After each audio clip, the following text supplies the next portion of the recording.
He's found oil reserves in Pakistan. Which They're so Pakistanis used to, couldn't find no, no, there. I feel they're so used to engaging with snake oil merchants coming from there, so they believe that there must be a lot of oil reserve there.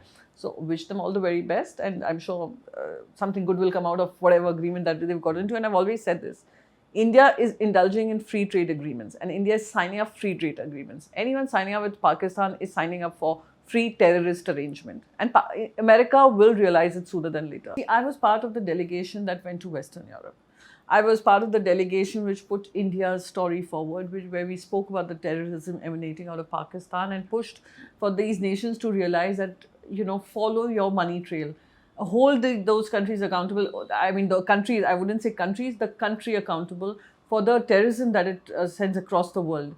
It exports terrorism across the world without caring about its own economy. So, all the money that you give to them through loans, where is it going? So, follow your money.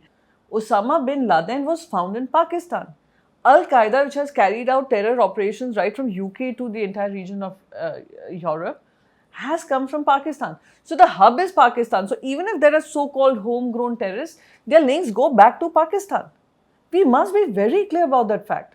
So there is no evidence that we need, and I have said this in very categorically, there is no evidence India needs with regards to Pakistan. And the world does not need these evidences, because these are the camps that we hit, were the terror camps designated by United Nations.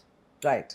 The 44 terrorists linked by called terrorists and identified as terrorists reside in Pakistan, India doesn't say it, United Nations is saying that. Right. The resistance front came forward and accepted that they had done this.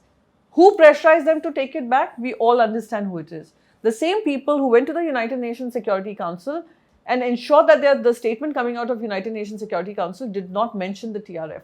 And they considered Pakistan celebrated it as their victory.